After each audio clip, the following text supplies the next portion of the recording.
नमस्कार दोस्तों। प्राचीन भारत के इतिहास के अंतर्गत हम लोग सिंधु घाटी सभ्यता को पढ़ चुके थे। आज उसी के आगे का टॉपिक पढ़ते हैं, वैदिक सभ्यता। देखिए, वैदिक सभ्यता बहुत ही महत्वपूर्ण टॉपिक है और कई छोटी से छोटी और बड़ी से बड़ी परीक्षाओं में पूछा जाता है। वैदिक सभ्यता से बहुत सारे प्रश्न बनते हैं, तो एक एक करके जो है इनको पढ़ते हैं। चलिए स्टार्ट करते हैं। सबसे पहले वैदिक सभ्यता के सामान्य परिचय के बारे में जान लेते हैं। तो वैदिक सभ्यता के सामान्य परिचय के अंतर्गत सबसे पहले वैदिक सभ्यता का हम लोग काल निर्धारण कर लेते हैं कि वैदिक सभ्यता को कितने भागों में बांटा गया है। तो देखिए, वैदिक सभ्यता को दो भागों में बांटा गया है। एक पूर्व वैदिक काल अथवा ऋग्वैदिक काल और दूसरा उत्तर वैदिक काल। जो पूर्व वैदिक काल अथवा ऋग्वैदिक काल का समय काल है वो है 1500 ईसा पूर्व से 1000 ईसा पूर्व तक। यानी कि जो पूर्व वैदिक काल, जिसको हम ऋग्वैदिक काल भी कहते हैं, उसका समय काल 1500 ईसा पूर्व से 1000 ईसा पूर्व तक है। और जो दूसरा भाग है उत्तर वैदिक काल, उसका जो समय काल है वो है 1000 ईसा पूर्व से 600 ईसा पूर्व तक। यानी दो भागों में बांट करके हम अध्ययन करते हैं वैदिक सभ्यता को। एक पूर्व वैदिक काल अथवा ऋग्वैदिक काल, जिसका समय काल 1000 ईसा पूर्व से 1500 ईसा पूर्व से 1000 ईसा पूर्व तक है, और दूसरा उत्तर वैदिक काल, जिसका समय काल 1000 ईसा पूर्व से 600 ईसा पूर्व तक है। अब देखिए, पूर्व वैदिक काल अथवा ऋग्वैदिक काल की जानकारी हमको कहाँ से प्राप्त होती है। तो पूर्व वैदिक काल अथवा ऋग्वैदिक काल की जानकारी का जो मुख्य स्रोत है वो है ऋग्वेद। हम जानते हैं कि वेद 4 होते हैं, ऋग्वेद, यजुर्वेद, सामवेद और अथर्ववेद। तो जो ऋग्वैदिक काल है उसकी जानकारी का मुख्य स्रोत ऋग्वेद है। ऋग्वेद के अलावा हमको किसी भी दूसरे ग्रंथ से ऋग्वैदिक काल की जानकारी सामान्य रूप से प्राप्त नहीं होती है। केवल एकमात्र ग्रंथ ऋग्वेद ही है जिससे हमें ऋग्वैदिक काल अथवा पूर्व वैदिक काल की जानकारी प्राप्त होती है। एक बात। अब दूसरा जो भाग है उत्तर वैदिक काल, उसकी जानकारी कहां से प्राप्त होती है। तो उसकी जानकारी हमको जो अन्य 3 वेद बचे, कौन कौन से, यजुर्वेद, सामवेद और अथर्ववेद, तो अन्य 3 वेदों से हमको उत्तर वैदिक काल की जानकारी प्राप्त होती है।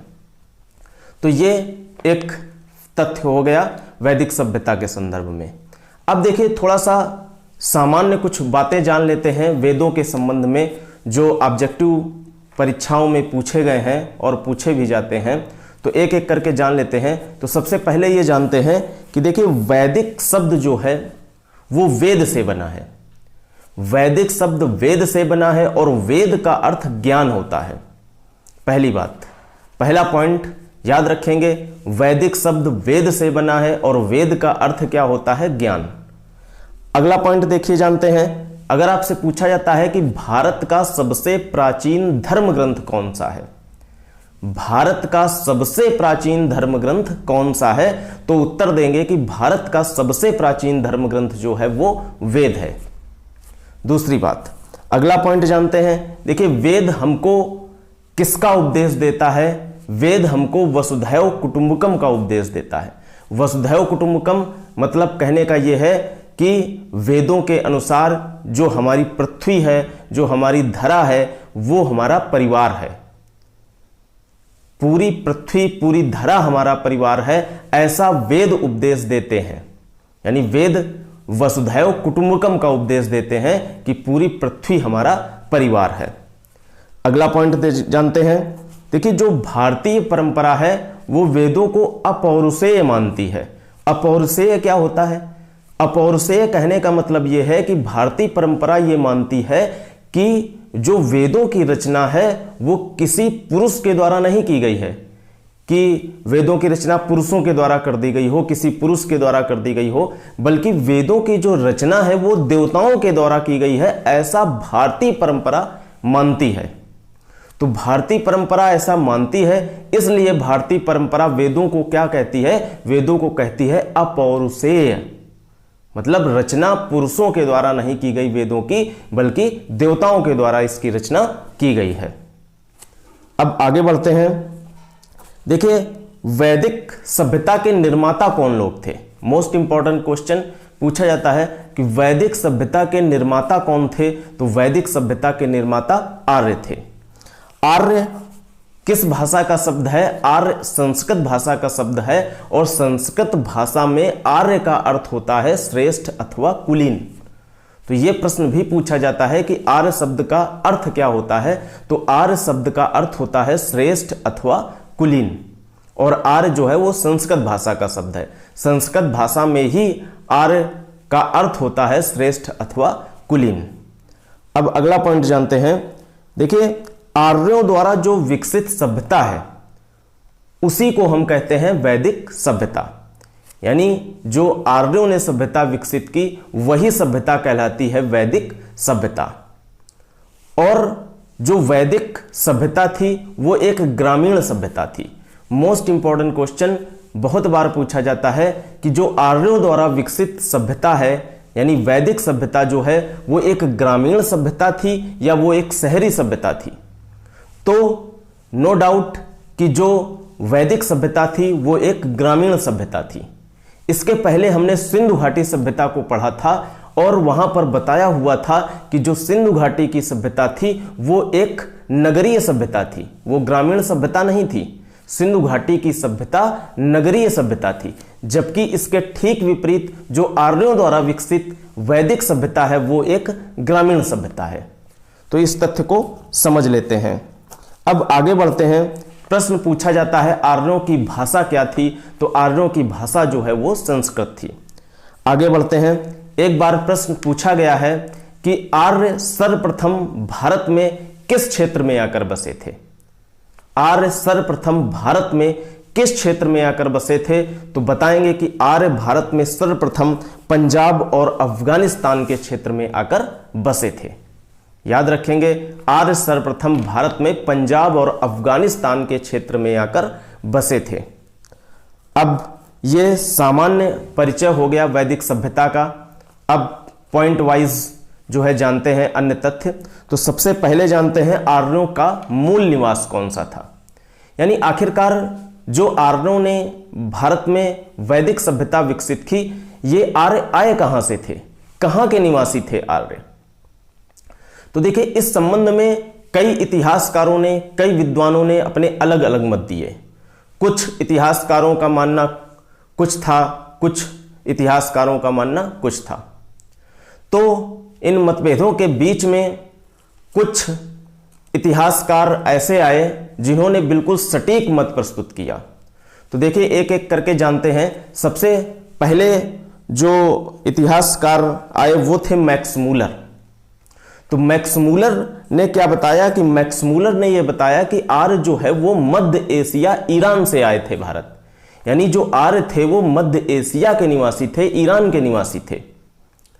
और मैक्स मूलर ने ऐसे प्रमाण प्रस्तुत किए, ऐसे तथ्य प्रस्तुत किए जिससे यह सिद्ध हो गया कि आर्य मध्य एशिया ईरान से ही भारत आए थे।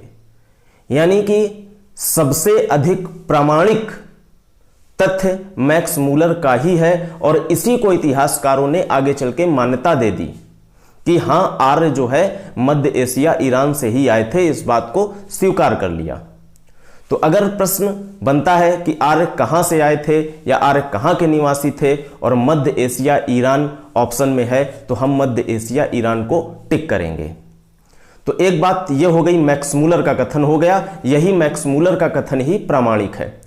अब कुछ और विद्वान हुए, उन्होंने अपने मत दिए हैं, उनको भी थोड़ा सा जान लेते हैं। देखिए, एक हुए डॉक्टर संपूर्णानंद।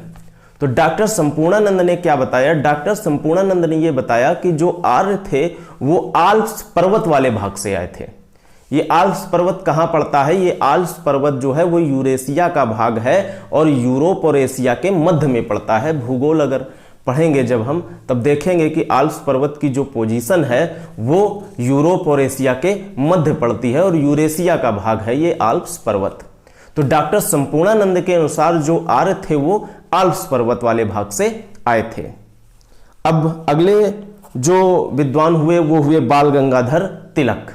बाल गंगाधर तिलक ने क्या कहा? बाल गंगाधर तिलक ने कहा कि जो आर्य थे वो आर्कटिक प्रदेश से आए थे। आर्कटिक प्रदेश मतलब उत्तरी ध्रुव से आए थे। बाल गंगाधर तिलक का यह मानना था कि जो आर्य थे वो आर्कटिक प्रदेश उत्तरी ध्रुव से आए थे, लेकिन ये कथन प्रभावी नहीं रहे, इनको मान्यता नहीं दी गई। मान्यता मैक्स मूलर के कथन को ही दी गई है कि आर्य मध्य एशिया ईरान से आए थे। जान लेते हैं, बस पूछा जाता है कभी कभी, प्रश्न एक बार आया है कि बाल गंगाधर तिलक के अनुसार जो आर्य थे वो कहाँ के निवासी थे, तो आर्कटिक प्रदेश उत्तरी ध्रुव के निवासी थे। अब देखिए दयानंद सरस्वती ने क्या कहा। दयानंद सरस्वती ने यह कहा कि आर्य तिब्बत वाले क्षेत्र से आए थे।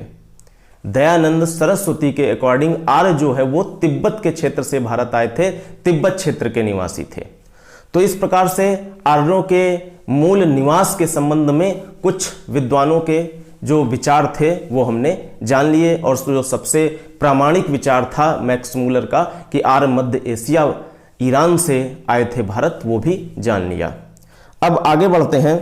अब देखिए जानते हैं कि वैदिक काल की जानकारी के स्रोत कौन कौन से हैं। तो वैदिक काल की अगर जानकारी के स्रोतों की चर्चा हम करेंगे तो वैदिक काल की जानकारी के प्रमुख रूप से स्रोतों को दो भागों में बांटा जा सकता है। एक तो पुरातात्विक स्रोत और एक साहित्यिक स्रोत। यानी कुछ ऐसी पुरातात्विक चीजें हमको प्राप्त हुई हैं जो वैदिक काल के संबंध में जानकारी हमको देती हैं। और साहित्यिक स्रोत, साहित्यिक स्रोतों में हमको मालूम ही है वेद हैं 4, ऋग्वेद, यजुर्वेद, सामवेद और अथर्ववेद, उनसे हमको वैदिक सभ्यता की जानकारी प्राप्त होती है। तो साहित्यिक स्रोतों को हम बाद में पढ़ेंगे एक एक करके। सबसे पहले हम जानते हैं पुरातात्विक स्रोतों के बारे में कि ऐसे कौन कौन से पुरातात्विक स्रोत हैं जिससे हमें वैदिक सभ्यता के संबंध में जानकारी प्राप्त होती है। तो देखिए कौन कौन से पुरातात्विक स्रोत हैं। एक बोगज कोई अभिलेख है, ध्यान से समझेंगे। एक बोगज कोई अभिलेख है। यह बोगज कोई अभिलेख जो है वो मध्य एशिया में है। मध्य एशिया में बोगज कोई अभिलेख है और यह कितना पुराना है, यह 1400 ईसा पूर्व का है। तो अब देखिए 1400 ईसा पूर्व का यह अभिलेख है, बोगज कोई अभिलेख कहां पर है, मध्य एशिया में। तो 1400 ईसा पूर्व का समय काल किस सभ्यता का है, वैदिक सभ्यता का ही। क्योंकि हमने बताया है सबसे स्टार्ट में कि जो ऋग्वैदिक काल है, पूर्व वैदिक काल है, वो चला है 1500 ईसा पूर्व से 1000 ईसा पूर्व तक। तो 1400 ईसा पूर्व का समय काल तो ऋग्वैदिक काल ही है। तो ये जो बोगज कोई अभिलेख है वो ऋग्वैदिक काल के ही समय का है निश्चित तौर पर, क्योंकि 1400 ईसा पूर्व का है। और ये स्थित कहां पर है, मध्य एशिया में स्थित है। तो इस बोगज कोई अभिलेख में क्या है, बोगज कोई अभिलेख में कुछ देवताओं का वर्णन देखने को मिलता है। कौन कौन से देवता हैं, जैसे इंद्र देवता हुए, वरुण देवता हुए, मित्र देवता हुए, नासत्य देवता हुए। नासत्य देवता मतलब अश्वनी कुमार, हम जानते हैं अश्वनी कुमार देवता को प्रचलित हैं। तो ये इंद्र देवता और वरुण देवता, मित्र देवता, नासत्य देवता यानी अश्वनी कुमार देवता, इन देवताओं का उल्लेख इस बोगज कोई अभिलेख में किया गया है। और देखिए बोगज कोई अभिलेख में इन देवताओं का उल्लेख है, और ये देवता जो हैं, ये इंद्र, वरुण, मित्र और नासत्य, ये किस काल के देवता हैं, ऋग्वैदिक काल के देवता हैं। इनका उल्लेख ऋग्वेद में देखने को मिलता है, यानी ये ऋग्वैदिक काल के देवता हैं, और इनका उल्लेख बोगज कोई अभिलेख में भी किया गया है। तो इससे हम क्या निष्कर्ष निकालेंगे, इससे हम यही तो निष्कर्ष निकालेंगे कि आर्य जो है वो मध्य एशिया से आए थे। चूंकि ये बोगज कोई अभिलेख स्थित कहां पर है, बोगज कोई अभिलेख मध्य एशिया में ही है स्थित, और वहां पर इन देवताओं का उल्लेख देखने को मिलता है। तो इस तथ्य की पुष्टि हो गई कि आर्य निश्चित तौर पर मध्य एशिया से ही आए थे भारत। तो ये बात हो गई। अब देखिए दूसरा प्रमाण कि आर्य मध्य एशिया से ही आए थे क्या है, कि जो ईरान का ग्रंथ है एक अवेस्ता, ईरान का एक ग्रंथ है अवेस्ता, और अपना जो वेद है, जो अपना ग्रंथ है ऋग्वेद, इन दोनों में भाषाई आधार पर बहुत अधिक समानता है। यानी ईरान के ग्रंथ अवेस्ता में और ऋग्वेद में भाषाई आधार पर बहुत अधिक समानता है। तो जब भाषाई आधार पर बहुत अधिक समानता है तो इससे यह निष्कर्ष निकाला जाता है कि दोनों ग्रंथ अवेस्ता और ऋग्वेद, दोनों ही ग्रंथ निश्चित तौर पर आर्यों से संबंधित हैं। इससे यह निष्कर्ष निकाला जाता है कि निश्चित तौर पर दोनों ग्रंथ आर्यों से संबंधित हैं, अवेस्ता और ऋग्वेद। तो देखिए इस तथ्य की पुष्टि यहां पर भी होती है कि आर्य मध्य एशिया ईरान से ही भारत आए हुए थे। तो ऐसे ही तथ्य मैक्समूलर ने प्रस्तुत किए, इसलिए मैक्समूलर के कथन को सबसे अधिक प्रामाणिक माना गया। तो ये तथ्य हो गए वैदिक काल की जानकारी के स्रोत। पुरातात्विक स्रोतों में कुछ चीजें हमने बता दी।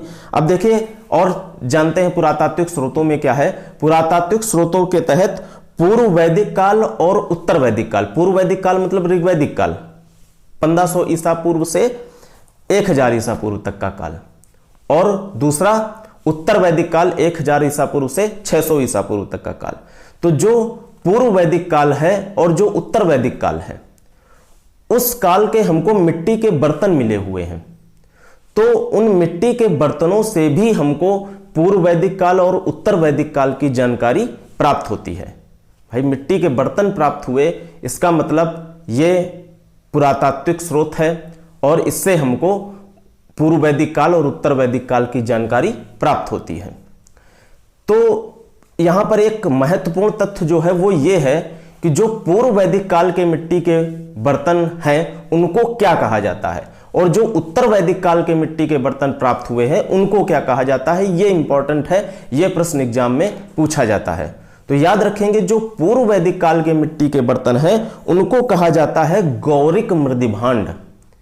इंग्लिश में कहेंगे तो OCP, यानी जो पूर्व वैदिक काल के मिट्टी के बर्तन हैं उनको गौरिक मृदभांड OCP कहा जाता है, और जो उत्तर वैदिक काल के मिट्टी के बर्तन हैं उनको चित्रित धूसर मृदभांड PGW कहा जाता है।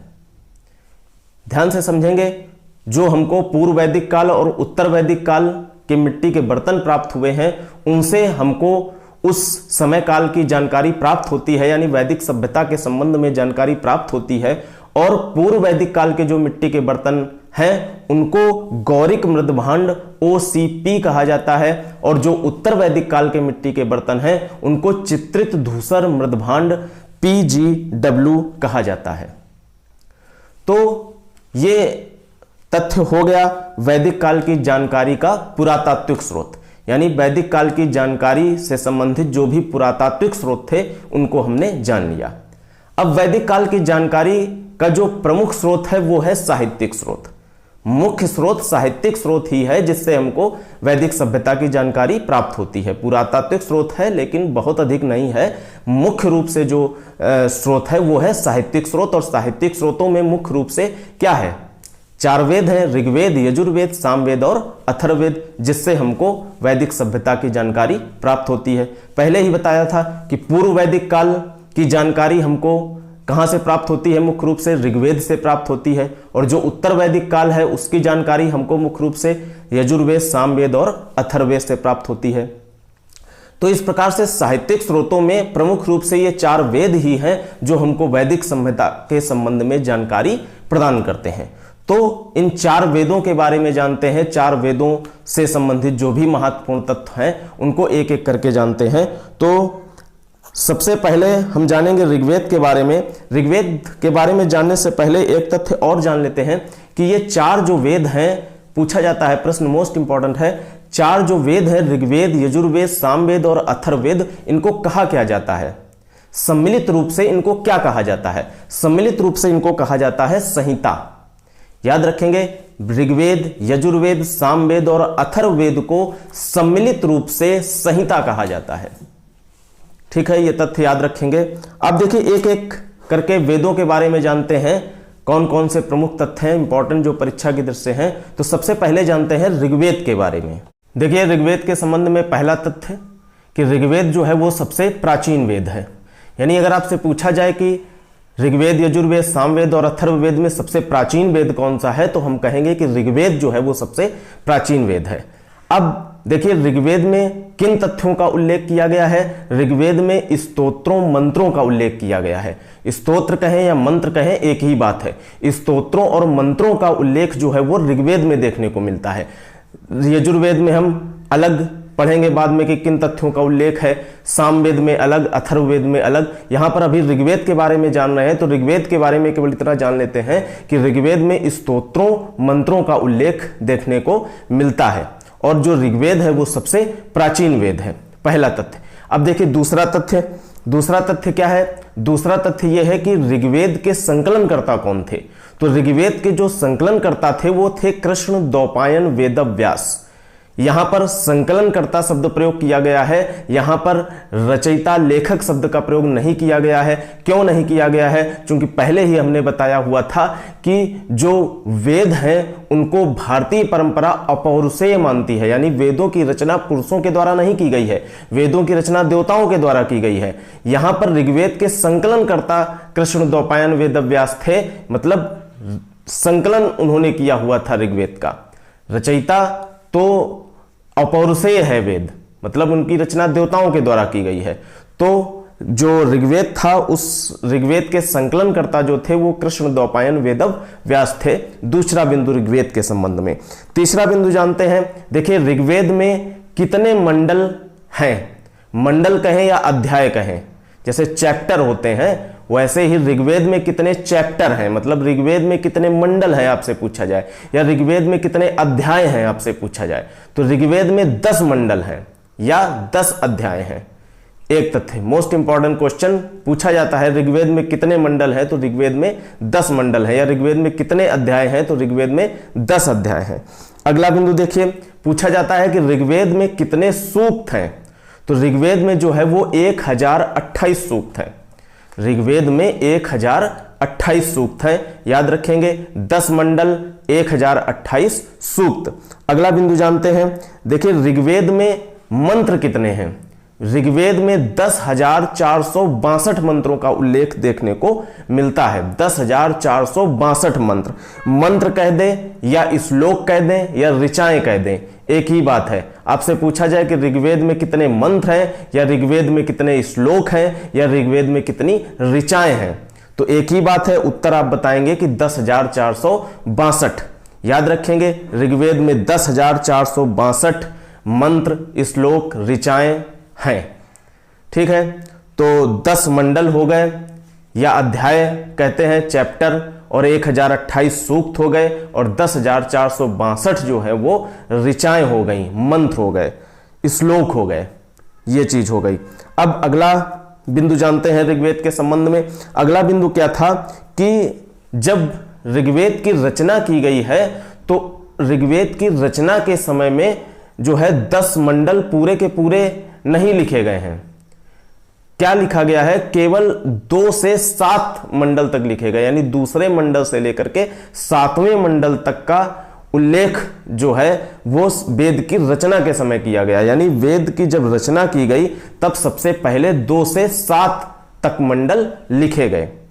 यानी अभी पहला मंडल, 8वां मंडल, 9वां मंडल और 10वां मंडल ये नहीं लिखा गया है जब वेदों की रचना की जा रही है, जब वेद की रचना की जा रही है, जब ऋग्वेद की रचना की जा रही है, तो दूसरे से 7वें मंडल तक लिखे गए थे। और जो पहला और 10वां मंडल है, पहला मंडल और 10वां मंडल वो नया है, वो बाद में लिखा गया है। तो वेद की रचना के समय में 2 से 7 मंडल तक लिखे गए हैं, और जो पहला मंडल और 10वां मंडल है वो नया है, वो बाद में लिखा गया है। इस तथ्य को भी याद रखेंगे, मोस्ट इंपॉर्टेंट क्वेश्चन।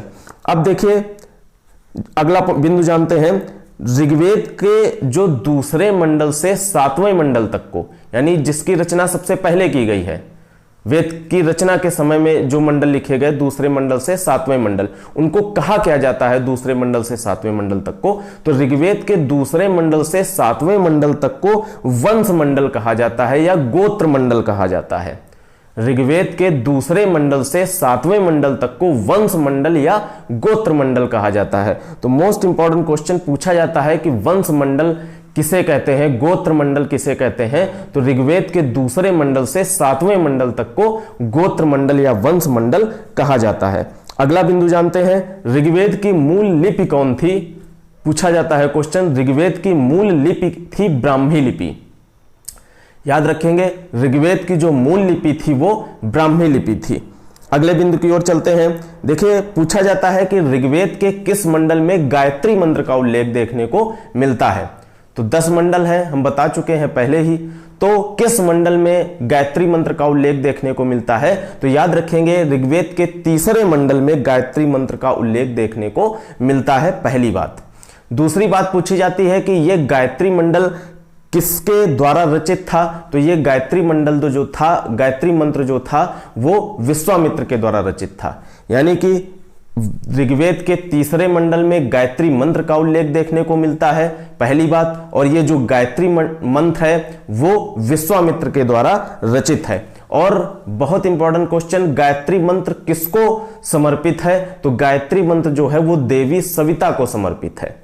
याद रखेंगे, गायत्री मंत्र किसको समर्पित है, गायत्री मंत्र देवी सविता को समर्पित है। गायत्री मंत्र का उल्लेख ऋग्वेद के किस मंडल में है, तो गायत्री मंत्र का उल्लेख ऋग्वेद के तीसरे मंडल में है। गायत्री मंत्र किसके द्वारा रचित है, गायत्री मंत्र जो है वो विश्वामित्र के द्वारा रचित है।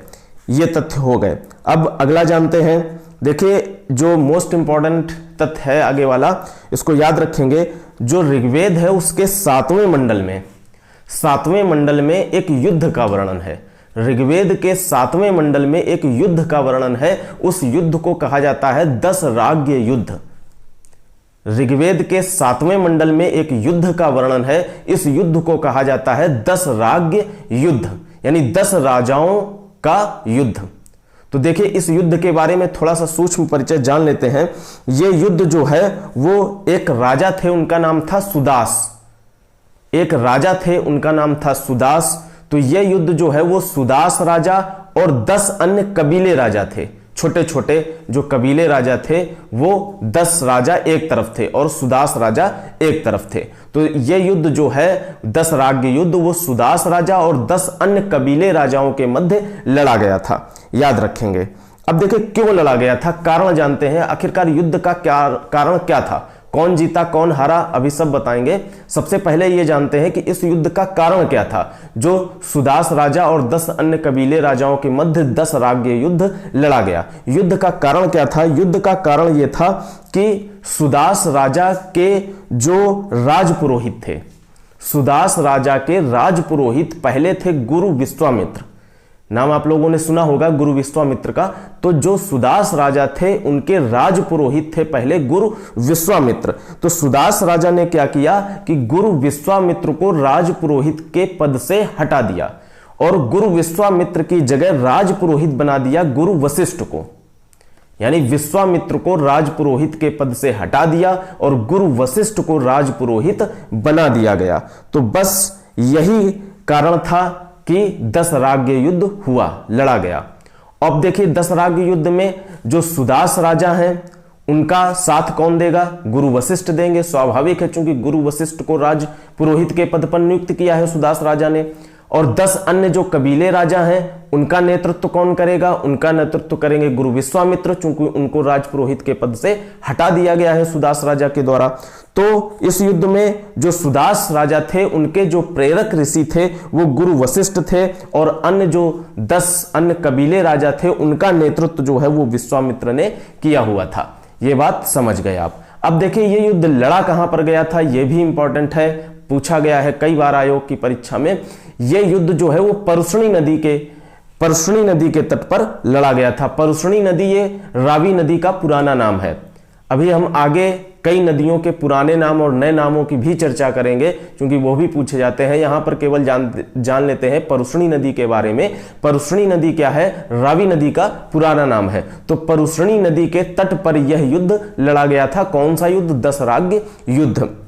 और इस युद्ध में जीत किसकी हुई थी, इस युद्ध में सुदास राजा की जीत हुई थी और जो 10 अन्य कबीले राजा थे वो हार गए थे। यानी कि जो विश्वामित्र जिनका नेतृत्व कर रहे थे 10 अन्य कबीले राजाओं का, वो हार गए थे, विश्वामित्र युद्ध में हार गए थे और सुदास राजा जीत गए थे। और सुदास राजा के प्रेरक ऋषि कौन थे, गुरु वशिष्ठ थे।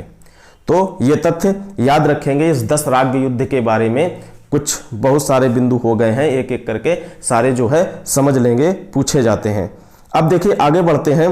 ये 10 राज्य युद्ध का वर्णन कहां देखने को मिलता है, पहले ही बताया था कि 7वें मंडल में, ऋग्वेद के 7वें मंडल में इस 10 राज्य युद्ध का वर्णन देखने को मिलता है। अब देखिए, 8वें मंडल में क्या है, इस जो ऋग्वेद है उसके 8वें मंडल में हस्तलिखित ऋचाएं हैं। हस्तलिखित ऋचाएं मतलब मंत्र। तो हस्तलिखित ऋचाएं जो है वो 8वें मंडल में है। इनको कहा क्या जाता है, ये पूछा जाता है, तो इनको खिल कहा जाता है।